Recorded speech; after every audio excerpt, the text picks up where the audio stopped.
चलिए क्लास शुरू करते हैं। चैप्टर 13 होगा मैथ क्लास में। तो ये चैप्टर 13 पृष्ठीय क्षेत्रफल और आयतन। इससे बहुत ही ये चैप्टर जो बहुत ही इंपॉर्टेंट है। इसमें शॉर्ट क्वेश्चन, लॉन्ग क्वेश्चन, सभी तरह के क्वेश्चन पूछे जाते हैं। लगभग 15 से 20 नंबर का इससे इस चैप्टर से कवर हो जाएगा अगर इसको बढ़िया से पढ़ लेंगे तो। ठीक है, तो चलिए सबसे पहले इसमें देखिए किसके किसके बारे में पढ़ना है। घन, घनाभ, शंकु, बेलन, ठीक है, गोला, अर्धगोला, शंकु का जो काटा हुआ भाग है उसके नीचे का शंकु जो रहेगा उसको काट देंगे तो उसके नीचे जो बनेगा वो शंकु का छिन्नक होता है। तो उसके बारे में जो एक बाल्टी के आकार का होता है शंकु का छिन्नक, बाल्टी को या गिलास को भी बोलते हैं। जो गोलाकार रहेगा बाल्टी या जो गिलास रहता है वो सब क्या है, एक शंकु के छिन्नक के आकार का है। तो देखिएगा इधर पहले हम फॉर्मूला से एक्सप्लेन कर देते हैं कि फॉर्मूला इसमें कौन कौन सा लगेगा। कि जो बोले घन, घनाभ, शंकु, गोला सब बोले ना, उसका फॉर्मूला बताते हैं। पहले घन के बारे में सब फॉर्मूला देख लेते हैं क्या क्या होगा। देखिए घन में प्रत्येक भुजा क्या होता है, बराबर होता है इसका, ठीक है, क्योंकि ये वर्ग से मिल करके बना होता है। अगर इसको ए इकाई मानेंगे इसके लंबाई को, तो चौड़ाई भी हो जाएगा ए इकाई, ऊंचाई भी हो जाएगा ए इकाई। ठीक है, जो लूडो का गोटी होता है ना, पासा, वो एक घन का ही एग्जाम्पल है। ठीक है, वो घन का आकार का है। तो ये घन हो गया, जिसका सब सूत्र लिखा देते हैं जिसका जिसका यूज होगा इसमें। घन का पृष्ठीय क्षेत्रफल, घन का पृष्ठीय क्षेत्रफल बोले या कुल पृष्ठीय क्षेत्रफल एक ही होता है। घन का कुल पृष्ठीय क्षेत्रफल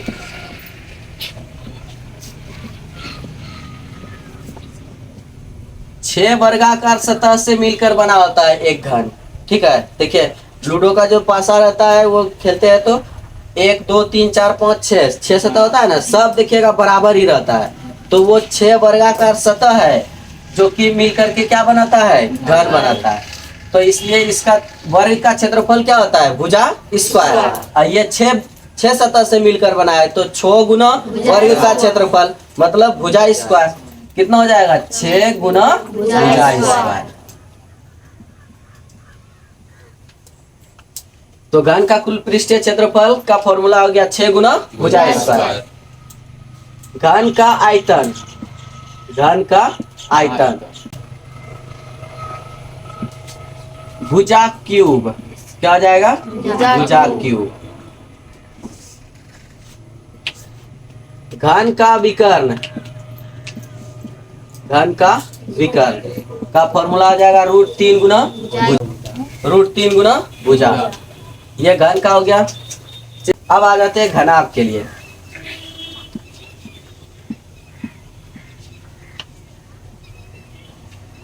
घनाभ आयताकार सतह से मिलकर होता है, 6 आयताकार सतह से मिलकर बना होता है घनाभ।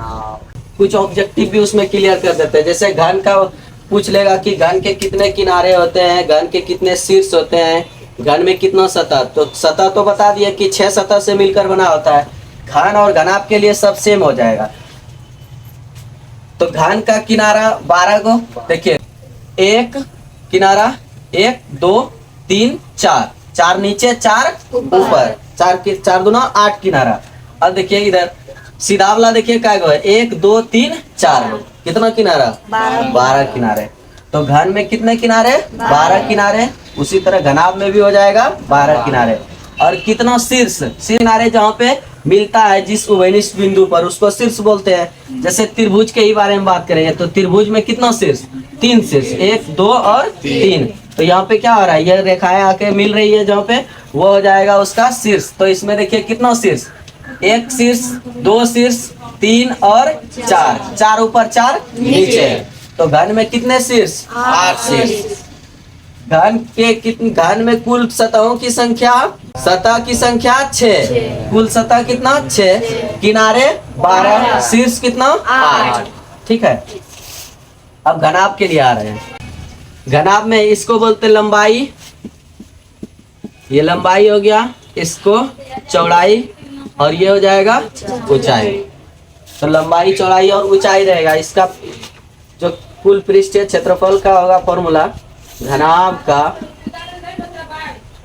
कुल पृष्ठीय क्षेत्रफल, घनाभ का कुल पृष्ठीय क्षेत्रफल का फॉर्मूला बड़ा है थोड़ा, इसलिए इसको नीचे ही लिख देते हैं, बढ़िया से याद रखिएगा। 2 इंटू लंबाई गुना चौड़ाई। क्षेत्रफल का फॉर्मूला याद रखने का तरीका बताते हैं, लंबाई, चौड़ाई और ऊंचाई को घुमाना है इस तरह से।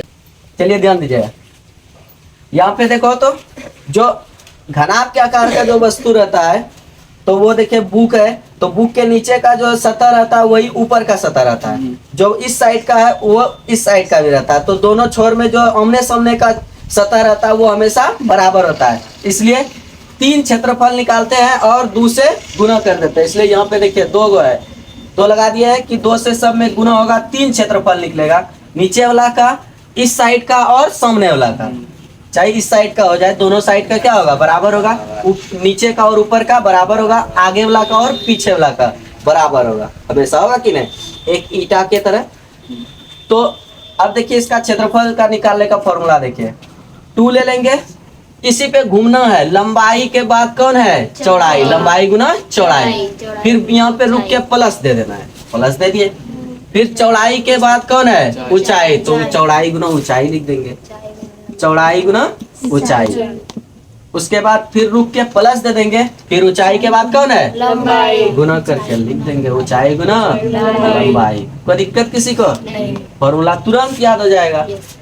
2 दे देंगे क्योंकि 2 पृष्ठ है, सब में नीचे वाला और ऊपर वाला सेम चीज है, तो 2 पृष्ठ हो गया, इधर वाला और इधर वाला 2 पृष्ठ है, सेम चीज है, आगे वाला और पीछे वाला सेम पृष्ठ है, इसलिए सब पृष्ठ कितना कितना है 2 है, इसलिए 2 ले लिए कॉमन, और उसके बाद लंबाई गुना चौड़ाई गुना ऊंचाई जो है इसको घुमाते जाएंगे, लंबाई गुना चौड़ाई, रुक के प्लस, फिर चौड़ाई गुना ऊंचाई, रुक के प्लस, फिर ऊंचाई गुना लंबाई, हो गया फॉर्मूला। अब आ जाते हैं आयतन के लिए, घनाभ का आयतन, घनाभ का आयतन सिर्फ तीनों जो विमाएं हैं इसकी गुना कर दीजिए, लंबाई गुना चौड़ाई गुना ऊंचाई, लंबाई गुना चौड़ाई गुना ऊंचाई। घनाभ का विकर्ण, घनाभ का विकर्ण, रूट अंडर लंबाई का स्क्वायर प्लस चौड़ाई का स्क्वायर प्लस ऊंचाई का स्क्वायर, तीनों उतारिए तो यहाँ तक, ये ध्यान दीजिएगा। घन घनाभ का हो गया सूत्र। अब आते हैं बेलन के लिए, बेलन और शंकु के लिए। पहले बेलन देख लेते हैं, बेलन बनाने का तरीका भी बताते हैं। एक आयताकार पार्ट लेंगे, ठीक है, यहाँ देखें, हम क्या बोले, ये जो आयताकार पार्ट है यहाँ से यहाँ तक का, इसको घुमाएंगे, चारों तरफ ऐसे घुमा देंगे, तो देखिए ये एक तरफ आ जाएगा, इस तरफ से यहाँ पे आ जाएगा एक वक्त पर, तो ये देखिए अगर इसको घुमाएंगे तो नीचे में एक वृत्ताकार पार्ट के तरह हो जाएगा कि नहीं, हो जाएगा, इसे घूमेगा तो देखिए ये क्या बन गया, एक बेलन के आकार का बन गया, ठीक। इसमें ये हो जाएगा त्रिज्या और ये हो जाएगा इसकी ऊंचाई। चलिए ध्यान दीजिए, ये इसका बेलन हो गया, तो इसकी आधार की त्रिज्या r मान लिया और इसकी ऊंचाई को h मान लिया। तो इसके लिए फॉर्मूला देखिए, लिख देते हैं पहले, आधार की त्रिज्या, आधार की त्रिज्या r है और ऊंचाई इसका बेलन की ऊंचाई h ले लिए, तो इसका सूत्र हो जाएगा। पहले देखिए आधार में क्या है, एक वृत्त है, आधार में क्या है वृत्त है, तो अगर आधार का क्षेत्रफल पूछेगा तो क्या लिखोगे, पाई आर स्क्वायर लिख देते हैं यहाँ पे। आधार का क्षेत्रफल किसके लिए, बेलन के लिए पाई आर स्क्वायर, क्योंकि बेलन के आधार में वृत्त है, बेलन के ऊपरी हिस्से पर भी क्या है, वृत्त है। ऊपर वाला भाग का भी क्षेत्रफल पूछेगा तो क्या लिखेगा, पाई आर स्क्वायर। बेलन का वक्र पृष्ठ क्षेत्रफल, देखिए मार्कर भी एक बेलन के आकार का है, ऊपर में वृत्त नीचे वृत्त है। ये जो भाग है चारों ओर का जो भाग है गोलाकार भाग, ये भाग है मेरा वक्र पृष्ठ कहलाता है। क्या कहलाता है, वक्र पृष्ठ या फिर पार्श्व पृष्ठ क्षेत्रफल। ठीक है, वक्र या पार्श्व पृष्ठ। तो ये जो भाग है चारों तरफ का, जो ऊपर वाला और नीचे वाला सिरे को छोड़ करके जो चारों तरफ का भाग होगा उसको बोलते हैं वक्र पृष्ठ क्षेत्रफल। फॉर्मूला आता है बेलन का वक्र पृष्ठ क्षेत्रफल का सूत्र, वक्र पृष्ठ या पार्श्व पृष्ठ क्षेत्रफल दोनों लिख सकते हैं। 2 पाई आर एच सूत्र हो जाएगा इसका, 2 पाई आर एच। अब ध्यान दीजिएगा, बेलन का संपूर्ण पृष्ठ क्षेत्रफल अगर निकालेंगे, इसका क्षेत्रफल क्या आ जाएगा, बेलन का संपूर्ण पृष्ठ क्षेत्रफल, वक्र पृष्ठ प्लस एक वृत्त नीचे एक वृत्त ऊपर, तो 2 वृत्त, तो वक्र पृष्ठ के क्षेत्रफल में 2 गो पाई आर स्क्वायर को जोड़ देंगे, 2 गो वृत्त का क्षेत्रफल जुड़ जाएगा। अब ध्यान दीजिएगा, इसमें कॉमन ले लेते हैं क्योंकि त्रिज्या तो सेम ही रहेगा ना, इसी का आधार और ऊपर वाला त्रिज्या है। तो 2 पाई आर, इसमें भी 2 पाई आर कॉमन आ सकता है, ले लीजिए। तो 2 पाई आर को कॉमन ले लिए, क्या बच गया, एच प्लस 2 तो निकाल चुके हैं। तो यहाँ पे देखिए 2 पाई आर कॉमन ले चुके हैं, तो आर स्क्वायर में एक आर तो बचा हुआ है। बेलन का आयतन, बेलन का आयतन,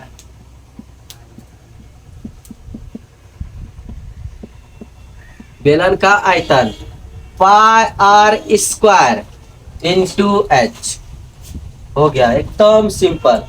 वृत्त के क्षेत्रफल में ऊंचाई से गुणा कर दीजिए, बेलन का आयतन निकल जाएगा। ठीक है, चलिए अब शंकु के बारे में कुछ फॉर्मूला लिख लेते हैं। शंकु का इंग्लिश होता है कोन। तो इंग्लिश से याद आया, हम लोग के जो आसपास में छोटे छोटे बच्चे होते हैं वो इंग्लिश बोलने के लिए और लिखने के लिए उतना अच्छा से नहीं जानते हैं, तो वो लोग चिंता ना करें, कौन से इंग्लैंड वालों को भी हिंदी अच्छे से बोलने और लिखने आता है। ठीक है, इसके आधार की त्रिज्या r और इसकी ऊंचाई को मान लिए h।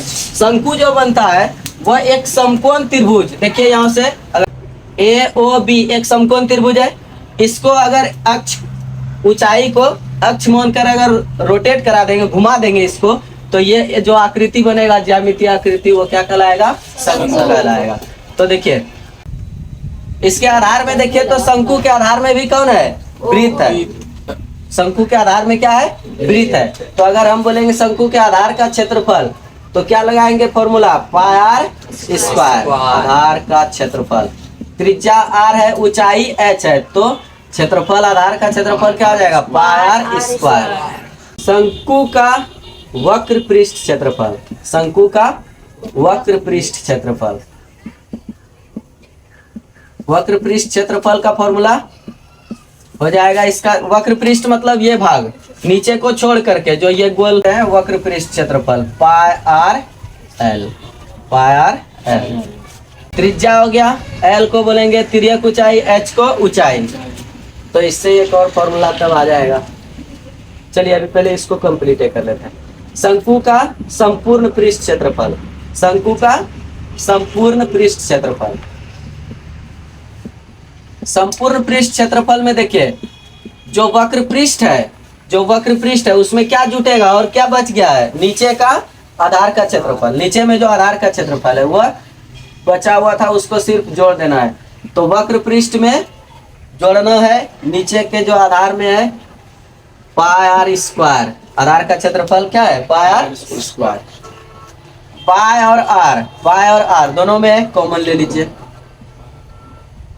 पाई आर कॉमन ले लिए, क्या बच गया, एल प्लस एगो आर बचा, यहाँ पे आर कॉमन लिए है, आर स्क्वायर से एक आर बचा हुआ है। तो शंकु का संपूर्ण पृष्ठ क्षेत्रफल क्या हो जाएगा, pi r into l plus r. L कौन है, शंकु की तिर्यक ऊंचाई, शंकु की तिर्यक ऊंचाई। शंकु का आयतन, शंकु का आयतन। बेलन का आयतन याद रखना, शंकु का आयतन याद हो जाएगा। 1/3 खाली आगे लगाना है, पाई आर स्क्वायर एच। ठीक, अब ध्यान दीजिएगा, इसमें जो एल आर और एच है, इस सब में रिलेशन देखिए क्या होगा। यहाँ पे क्या बोले अभी कि ये समकोण त्रिभुज है ना, ए ओ बी क्या है, समकोण त्रिभुज है। तो समकोण त्रिभुज अगर है तो इसके सामने की भुजा क्या होता है, कर्ण।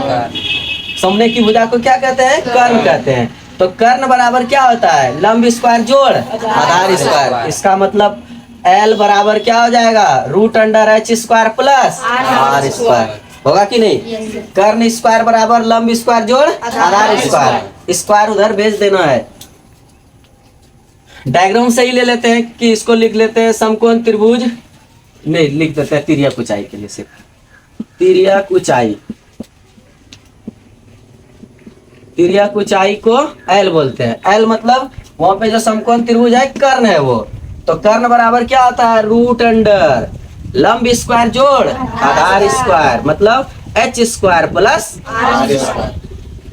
उसके बाद अगर इसके दोनों के, इसके अलावा दोनों में से कोई एक निकालने बोलेगा तो इसके स्क्वायर में खाली घटाना है। जैसे h बराबर क्या होता है, लंब बराबर क्या होता है, √, कर्ण स्क्वायर माइनस आधार स्क्वायर। तो कर्ण में कौन है, एल है।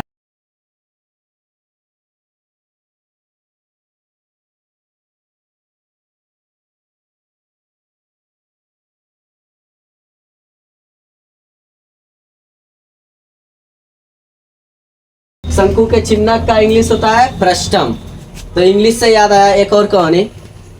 एक लड़के से पूछता है कि बताओ मम्मी का इंग्लिश क्या होता है, बोलता है मदर। पापा का इंग्लिश फादर, बोलता है चाचा का इंग्लिश चादर। कहता है नहीं नहीं नहीं, चादर नहीं, अंकल होता है बेटे, अंकल। बोलता ओ अंकल, ठीक है। बोलता है चाची का इंग्लिश, बोलता है एंटीना। बोलता है एंटीना नहीं, एंटीना नहीं, आंटी होता है, ओ आंटी, ठीक है ठीक। चाची के बेटी को क्या कहते हैं, बोलता है एंटीवायरस। ठीक है। देखिए शंकु का चिन्ह, शंकु को हम एक सतह से किसी से हम यहाँ पे काट रहे हैं, जब काटेंगे तो जो नीचे का भाग बचेगा उसी को बोलते हैं शंकु का चिन्ह। देखिए ये नीचे के भाग को हम क्या बोलेंगे, शंकु का चिन्ह। देखिए अब तो यहाँ पे त्रिज्या भी 2 हो जाएगा, क्योंकि जब काटेंगे तो ऊपर में एक वृत्त की तरह बन जाएगा। तो 2 त्रिज्या हो गया, यहाँ पे भी त्रिज्या होगा और यहाँ पे भी एक त्रिज्या, आधार की त्रिज्या। तो जो बड़ा त्रिज्या है ना उसको मान लेना R1, और जो छोटा त्रिज्या है उसको R2। बड़ी त्रिज्या R1, छोटी त्रिज्या R2। और इसमें कुछ ना कुछ ऊंचाई भी है, तो ये h ही रहने देना है, उसका अभी कम नहीं करेंगे। देखिए ऊपर में तो शंकु के आकार का बच गया, हमको शंकु से नहीं शंकु के चिन्हक से अभी मतलब है। तो शंकु के चिन्हक के बारे में सब कुछ जान लेते हैं। शंकु के चिन्हक में देखिए नीचे में बड़ा वृत्त है, इसको R1 ले लिए इसकी त्रिज्या को। ऊपर में थोड़ा सा छोटा वृत्त है, उसको R2 ले लिए। अगर कहीं पे कंडीशन आएगा चिन्हक वाला ना, गिलास वाला या बाल्टी वाला या टोपी वाला सब, तो उसमें भी जो बड़ा वाला वृत्त होगा उस उधर R1 ले लेना और छोटा वाला को R2 ले लेना है। तो चलिए R1 ले लिया, इधर R2। और ये जो ऊंचाई है इधर भी देखिए एक तिरछा ऊंचाई है, इधर तिरछी ऊंचाई है। तिरछी ऊंचाई को जो शंकु में बोले थे वही बोलेंगे, यहाँ पे भी L बोलेंगे उसको। चलिए ध्यान दीजिएगा, शंकु के चिन्हक में 2 वृत्त, ऊपरी सिरे में और निचले सिरे में 2 वृत्त। तो चिन्हक के निचले सिरे की त्रिज्या, निचले सिरे की त्रिज्या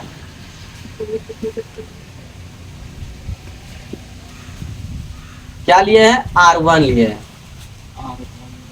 और चिन्हक के ऊपरी सिरे की त्रिज्या R2। तो इस यहाँ पे जो चिन्हक दिख रहा है इसको मिटा देते हैं। अब खत्म हो गया इसका कहानी, इसको काट के हटा दिए।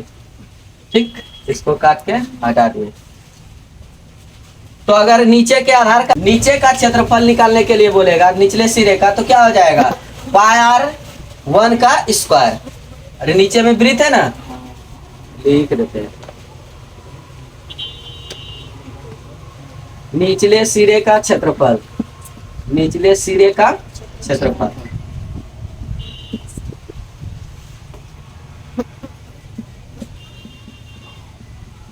क्षेत्रफल हो जाएगा पाई R1 का स्क्वायर, और फिर ऊपरी सिरे का क्षेत्रफल हो जाएगा पाई, ऊपर में कौन सा त्रिज्या R2 है, तो पाई R2 का स्क्वायर।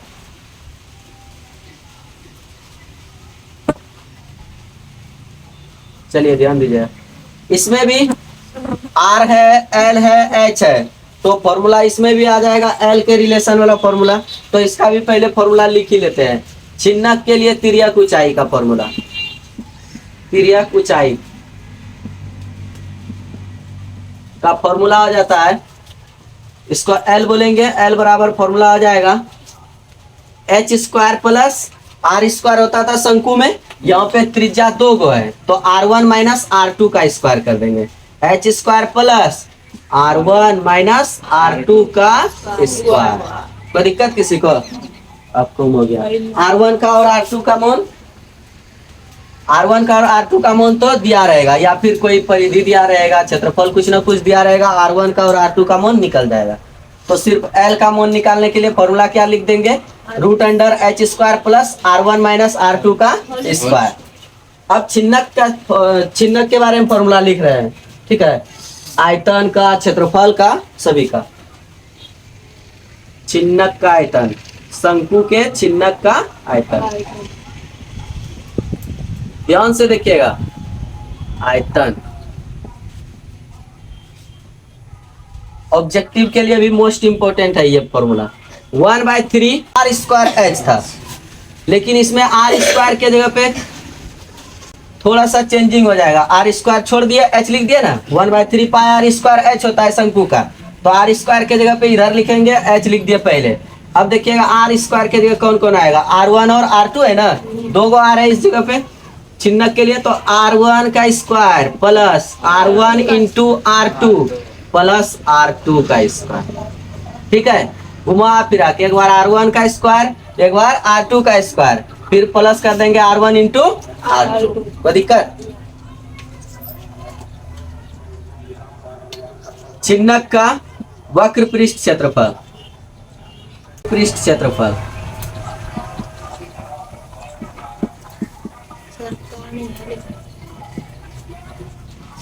छिन्नक का वक्र पृष्ठ क्षेत्रफल। देखिए शंकु का वक्र पृष्ठ क्षेत्रफल पाई आर एल होता है। क्या होता है? पाई आर और एल होता है, लेकिन यहाँ पे आर के जगह 2 आर है, तो R1 plus R2 into L लिख देंगे। कोई दिक्कत? पाई आर एल हो तो गया, यहाँ पे आर के जगह 2 आर लगाना है, R1 प्लस R2। अब देखिएगा शंकु का चिन्हक का संपूर्ण पृष्ठ क्षेत्रफल, चिन्हक का संपूर्ण पृष्ठ क्षेत्रफल, पृष्ठ क्षेत्र, ये वक्र पृष्ठ मतलब ये वाला भाग, ये वाला चारों तरफ का, अभी ऊपर वाला और नीचे वाला बचा हुआ है। तो चिन्हक का संपूर्ण पृष्ठ क्षेत्रफल, चिन्हक का संपूर्ण पृष्ठ क्षेत्रफल, संपूर्ण पृष्ठ क्षेत्रफल में क्या हो जाएगा? जो वक्र पृष्ठ है उसमें जुड़ जाएगा ऊपर का वृत्त और नीचे का वृत्त। तो वक्र पृष्ठ में कौन है? Pi into R1 plus R2 into L, वक्र पृष्ठ प्लस एक वृत्त ऊपर एक वृत्त नीचे। तो पहले नीचे वाला का ही ले लेते हैं, पाई R1 का स्क्वायर प्लस पाई R2 का स्क्वायर, ये हो गया संपूर्ण। अब पाई कॉमन सिर्फ ले सकते हैं, तो यही तक रहने देते हैं, सॉल्यूशन में ले लेंगे कॉमन। बताइए, चलो अब ध्यान देना इधर, गोला, गोला में सिर्फ त्रिज्या रहेगा, ठीक है। गोला एग्जांपल है, जैसे टेनिस बॉल होता है, ठीक है, प्लास्टिक का भी बॉल जो पूरी तरह से गोल हो उसको बोलते हैं गोला। तो यहाँ सिर्फ इसमें क्या रहेगा? त्रिज्या रहेगा, ठीक।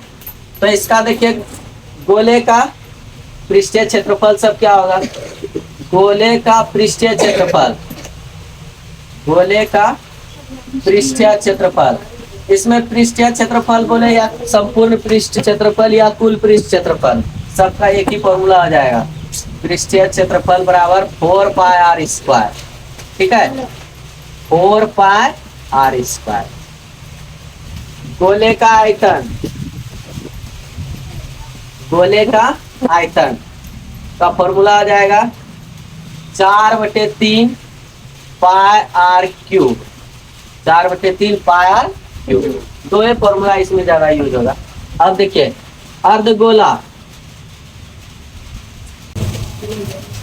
गोले को काट देंगे, या टेनिस बॉल जब फटता है तो देखिए दो भाग में बट जाता है, इस तरह का भाग मिलेगा, तो वह एक तरह से क्या हो गया, अर्धगोले के आकार का है। वो क्या है, अर्धगोले के आकार का है। ठीक है, तो इसमें क्या रहेगा, त्रिज्या, इस यहाँ पे त्रिज्या और इधर भी क्या है, त्रिज्या है। ठीक है, ये हो गया गोला और ये हो गया अर्धगोला। चलिए अर्धगोले के बारे में फॉर्मूला लिख लेते हैं। अर्धगोले का,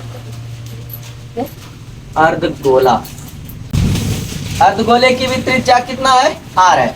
तो देखिए अर्धगोले में एक पृष्ठ क्षेत्रफल होगा जो नीचे में है, और एक संपूर्ण पृष्ठ होगा। संपूर्ण में सिर्फ ऊपर का जो देखिए वृत्त है, गोल के आकार, गोलाकार आकृति है ना ऊपर में गोल, तो वो वृत्त है एक।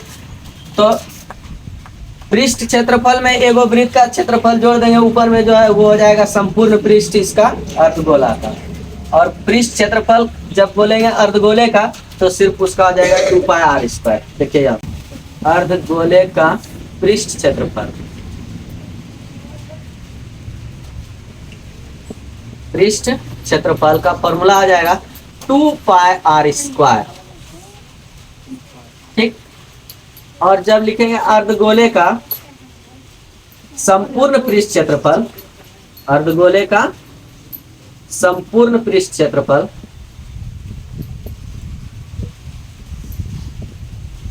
संपूर्ण पृष्ठ क्षेत्रफल में हो जाएगा इसका जो पृष्ठ क्षेत्रफल है, ये नीचे वाला जो क्षेत्रफल है उसमें ऊपर का एक वृत्त खाली जुड़ जाएगा, तो 1 पाई आर स्क्वायर जुटा, और पहले से कितना है, 2 है, कितना हो जाएगा 3 पाई आर स्क्वायर। अर्धगोले का आयतन, अर्धगोले का आयतन, अर्धगोले का आयतन बराबर हो जाएगा 2/3 पाई आर क्यूब। चलिए इस चैप्टर में जितना भी फॉर्मूला था ना सब लगभग खत्म हो गया। आप देखेंगे अगर कहीं पर क्वेश्चन वगैरह में मिलेगा तो वहां देखेंगे लगभग पूरा कंप्लीट हो गया फॉर्मूला।